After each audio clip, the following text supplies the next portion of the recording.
Dieu s'est trouvé comme porte-parole un bègue, Moïse, Moshe en hébreu. Et malgré ce problème d'élocution, la Torah, le judaïsme, le compte comme le plus grand prophète d'Israël. En général, pour dire d'une personne qu'elle est bègue, on emploie en hébreu le mot de megamgem, aben adam azé megamgem, cette personne bégaye. Ici, dans le cas de Moshe, on emploie plutôt le groupe nominal de kaved lachon, kaved lourd, lachon langue, et kaved p, qui veut dire lourd, bouche, donc littéralement qu'il était lourd de la langue et de la bouche, c'est-à-dire qu'il parlait difficilement. On suggère aussi qu'il n'était pas très volubile. Un autre groupe nominal est employé au sujet de cette difficulté, Harel Sfataim. Il avait les lèvres embarrassées. Il avait alors une difficulté morphologique et n'a donc vraisemblablement pas été remarqué pour son don oratoire. À ce sujet, Moshe demanda à Dieu de choisir quelqu'un d'autre pour libérer le peuple d'Israël de l'esclavage, à quoi il lui prêtera assistance en lui accordant pour aide et porte-parole Aaron son frère. Voici le texte. Et Moïse avait dit devant l'Éternel : J'ai la parole embarrassée. Comment donc Pharaon m'écouterait-il ? L'Éternel dit à Moïse : Regarde, je fais de toi un Dieu à l'égard de Pharaon, et Aaron ton frère sera ton prophète. Première petite précision, je fais de toi un Dieu à l'égard de Pharaon, veut dire je te rends important à ses yeux. Deuxième petite précision, par le mot prophète, on entend plutôt quelqu'un qui prévoit l'avenir, une sorte de devin, mais ce n'est pas exact. Un prophète, navi en hébreu, ne devine pas, mais avertit et, dans le meilleur des cas, dirige. Et pour plus de précision, navi, qui veut dire donc prophète, vient du mot niv, qui veut dire lèvre, et qui signifie exactement porte-parole. Moïse n'accepte pas de gaieté de cœur la mission pour laquelle il a été désigné. Elle lui semble trop élevée. Mais Dieu l'en croit capable et persiste à le recruter pour sa cause. Et nous verrons pour quelle raison particulière il a tellement tenu à Moïse, son prophète.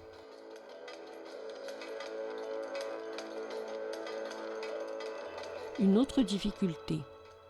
On dit que ce qui caractérise le peuple hébreu dans la Torah est son entêtement. Il est désigné de Am Kshéoref, peuple à la nuque roide. Et dans certaines prières dans lesquelles on demande pardon, notamment le vidouille, un équivalent de la confession, apparaissent les mots Kishinu Oref, dans le sens « nous avons tenu tête et n'avons pas suivi les préceptes qui nous étaient demandés ». Il y a aussi une femme dans le livre de Ruth, appelée Orpa, du mot Oref, une personne qui montre la nuque et pas le visage, qui tourne le dos en somme. Ce prénom symbolique lui a été attribué en raison de sa dureté, pour avoir tourné le dos à sa belle-mère, qui n'avait rien à proposer, contrairement à Ruth, qui ne l'a pas abandonnée. La particularité du peuple d'Israël est donc de ne pas céder facilement, et ça se voit clairement lors des tribulations dans le désert, à travers leur attitude contestataire. Ceci dit, une fois convaincu, souhaitons qu'il le soit vraiment. Comment Moïse parviendra-t-il donc à convaincre tout un peuple, entêté, avec en plus sa difficulté d'élocution, de le suivre, pour, encore une difficulté supplémentaire, un Dieu invisible? À ce propos, Moïse lui demanda un signe. « Que dois-je dire s'il me demande qui tu es ?» À quoi Dieu répondit « Eyez, Asher Eyez, que je suis qui je suis. » Quelle réponse! Elle ne va pas rassurer Moïse qui va insister auprès de Dieu. À ce moment-là, Dieu lui céda alors un signe surnaturel qui n'était vraisemblablement pas recherché, mais qui lui servira à s'adresser au roi Pharaon. Il s'agit du bâton qui se transformera en serpent. À travers tous ces éléments, force nous est de constater que rien dans l'histoire de ce tournant historico-culturel religieux ne se déroulera tranquillement. Il y a encore une ligne supplémentaire à rajouter au tableau des difficultés, car ce qui ne va pas arranger les choses, le comble, est qu'au moment où Moïse réussit à convaincre malgré son problème d'élocution les enfants d'Israël, peuple têtu, de le suivre, pour un Dieu invisible, il demande au roi Pharaon de libérer son peuple et à ce moment-là, Dieu en personne endurcit le cœur du roi Pharaon qui ne cédera pas aux demandes de mise en liberté du peuple d'Israël par 8 fois. Et à chaque fois que Pharaon accepta la demande de Moshe, il revint sur sa décision, sous l'influence de Dieu, qui endurcit son cœur, ou plutôt, d'après le sens littéral, qui alourdit son cœur, afin qu'il ne cède pas. Le mot kaved, lourdeur, est donc une fois de plus mentionné. Notons que c'était voulu. En voici le verset qui nous en donne la raison. Pour moi, j'endurcirai le cœur de Pharaon, et ainsi je multiplierai mes signes et mes preuves de puissance dans le pays d'Égypte. Première analyse. L'histoire de la sortie d'Égypte et de l'esclavage semble dès le départ être une situation inextricable. La difficulté multiple pour atteindre l'objectif voulu est présentée comme un obstacle à surmonter, un parcours du combattant. Tout laisse entendre qu'un événement important, révolutionnaire dans l'histoire de la croyance humaine va arriver, un peu comme une naissance, une maïeutique en somme. Il s'agit de la naissance du peuple hébreu par qui Dieu va réaliser la promesse des pères, Abraham, Isaac et Yaakov, celle du monothéisme. Il a fallu donc que le peuple hébreu soit libéré du joug du Pharaon, mais cette difficulté a pour utilité d'ajouter au triomphe de la nouvelle façon de croire, via les 10 plaies d'Égypte, qui a poussé le roi Pharaon à reconnaître son infériorité et l'invalidité des croyances idolâtres aux yeux de tous. Cet objectif va se réaliser à travers plusieurs étapes. Il s'agit d'une part de convaincre un peuple sans user de séduction. Il s'agit aussi de ne pas faire accepter la croyance monothéiste sans difficulté. Le peuple hébreu, contestataire, a été éduqué, forgé en quelque sorte dans le désert. Il s'agit aussi de démontrer aux yeux de tous, adorés et adorateurs, qu'un homme, fût-il un roi, n'est jamais à prendre pour un dieu. C'est la raison pour laquelle le roi Pharaon, malgré son acharnement, finit par reconnaître que Dieu est plus grand que lui, et cela apparaît dans la Torah comme un aboutissement, ce qui peut encore étonner, car alors, le Dieu qui a créé le ciel et la terre, est-il à peine plus grand qu'un homme ? Arrêtons-nous un moment sur cette information aux allures disproportionnées. Disons que si l'on se place du côté de Dieu, dans son sens de l'absolu, oui, c'est complètement déplacé. Mais à ce niveau, personne n'a accès. Si par contre l'on se place du point de vue de l'homme, et surtout du point de vue de l'homme de cette époque, l'on comprendra que cet aboutissement était crucial.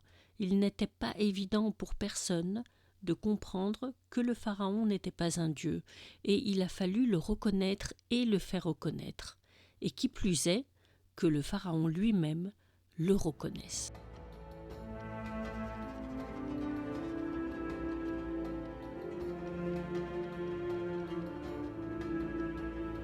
Revenons à la première remarque, qui est d'avoir choisi Moïse, un bègue, pour diriger le peuple d'Israël, un peuple têtu. On peut dire aussi qu'il n'était pas de ceux qui maîtrisent le discours et qui manipulent, galvanisent les foules. Dans cette difficulté, Moïse n'était donc pas dans la séduction. La Torah dit d'ailleurs qu'il était l'homme le plus modeste parmi les hommes. D'autre part, un midrash, commentaire rabbinique, du midrash Rabbah 49.2, rapporte également qu'il parlait 70 langues.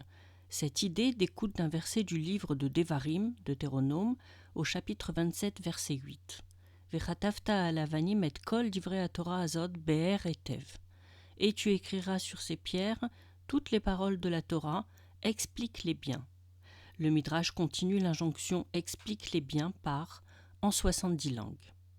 Or, comment est-ce possible pour une personne qui déjà souffre d'une difficulté à s'exprimer, de parler 70 langues? Pour comprendre, retenons qu'il s'agit d'un midrash, apprendre au sens figuré. Moïse parlait surtout le langage des hommes et comprenait leur fonctionnement, leur souffrance et l'injustice dont il pouvait être victime. Nous voyons cela quand il a tué un Égyptien pour protéger un Hébreu. Voici le texte.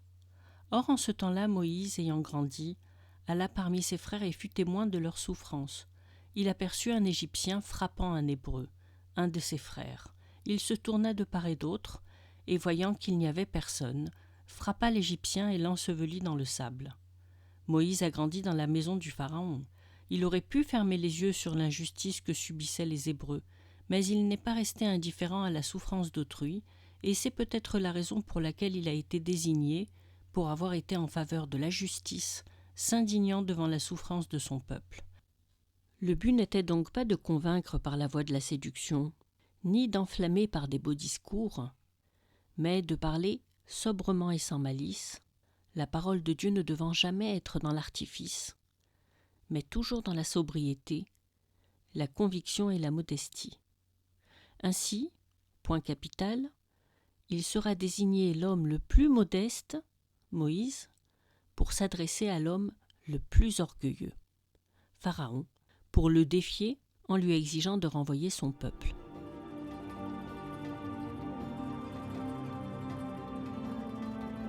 On dit de Moïse qu'il était tellement saint qu'il devait porter un voile sur son visage, son niveau de spiritualité l'empêchant d'être directement en contact avec les autres. Voici le verset, Exode 34-33. Moïse, ayant achevé de parler, couvrit son visage d'un voile. Dans les versets qui suivent, on parle d'un rayonnement de son visage qui impressionnait les enfants d'Israël. Mais que veut dire un niveau élevé de spiritualité chez le peuple d'Israël ? Est-ce que cela signifie, comme chez les Grecs nous ont voulu le faire croire, qu'il était si proche de Dieu que ça l'écartait des hommes ? Pourquoi alors s'occupait-il tellement du bon déroulement de la société, les lois de la Torah étant pour la plupart sociétales ? Et si cette très grande sainteté qui se dégageait de lui était due justement à sa très grande humanité, justement en référence à sa proximité avec l'humain et l'universel, raison pour laquelle le Midrash stipule qu'il parlait 70 langues. Donc, son humanité était si grande que paradoxalement il ne pouvait être en contact direct avec les hommes. En d'autres termes, sa très grande humanité est précisément ce qui le liait à Dieu d'un lien exclusif et paradoxalement le mettait en retrait des hommes qui éprouvaient instinctivement du respect. Nous allons tenter d'illustrer davantage cette situation paradoxale à partir du récit du veau d'or. Moïse a reçu les tables de la loi par 2 fois. La première fois, à son retour, il vit que son peuple s'adonna outrageusement à l'idolâtrie. Dans un accès de colère, il les brisa. C'est la raison pour laquelle il dut les recevoir une seconde fois. Moïse comprend le langage humain et intercédera en faveur de son peuple devant Dieu, sans relâche, malgré l'ingratitude des enfants d'Israël et malgré leur attitude plaignante, harcelante, en permanence. Hamiblien kvarim bemitzraim lekartanu lamut bamidbar. Manquait-il des tombeaux en Égypte que tu viennes nous faire mourir dans le désert? Kitov lanu avod et mitzraim imutenu bamidbar. On préfère servir l'Égypte que de mourir dans un désert. Après que les enfants d'Israël aient maintes fois manifesté leur regret d'avoir suivi Moïse et leur regret d'être partis d'Égypte, il y eut parmi toutes les histoires décrivant combien il était difficile de mener ce peuple à destination, celle-ci. Vint un moment où le peuple, influencé par Korah ben Yitzhar, voulut rejeter l'autorité de Moïse et d'Aaron. L'épreuve fut douloureuse pour Moïse. On dit que Naflou panav, ses visages tombèrent, dans le sens il en fut effondré. Pourtant, avec Aaron son frère, il intercédera en faveur de ces hommes, influencés par 2 dirigeants. Il dira Aïshecha dirta ve'al kol ha'eda tiktsof, un seul homme aurait péché, et tu tirerais contre la communauté tout entière. Ça rappelle un peu une réaction d'Abraham lorsque Dieu lui annonça qu'il allait détruire la ville de Sodome. Il chercha à intervenir en faveur de l'homme auprès de Dieu. Ahaftispe tzadik imracha, est-ce que tu vas tuer le juste avec l'impie? Noach, par contre, construisit une arche pour se sauver et sauver sa famille, et laissa se détruire l'humanité sous les eaux du déluge. C'est la raison pour laquelle il est présenté comme un tzaddik, un juste, de manière équivoque. Le commentateur Rashi explique la façon dont il est qualifié dans la Torah, tzaddik bedorotav, juste dans sa génération, c'est-à-dire soit juste malgré sa génération, soit juste relativement à son époque et pas dans l'absolu. Revenons à l'histoire où, là aussi, Dieu voulut anéantir tout le peuple d'Israël en raison de la faute du veau d'or pour réaliser la promesse faite à Abraham, Yitzhak et Yaakov d'un retour à la terre promise à partir de la descendance de Moïse, à quoi il répondit « Ce peuple est hélas coupable d'un grand péché. Ils se sont fabriqués un Dieu en or. Pourtant, si tu pouvais pardonner leurs fautes. Sinon, efface-moi du livre que tu as écrit. » Cette façon d'intercéder pour l'homme confine à l'insolence envers Dieu. Moïse d'ailleurs n'obtiendra pas le droit de monter en terre d'Israël. Cependant, on dira de lui qu'il communiquait avec Dieu, PLP, panim el panim, en face à face et même en tenant tête peut-être. PLP littéralement de bouche à bouche, dans le sens en dialoguant ou encore en pourparler avec Dieu pour modifier un décret.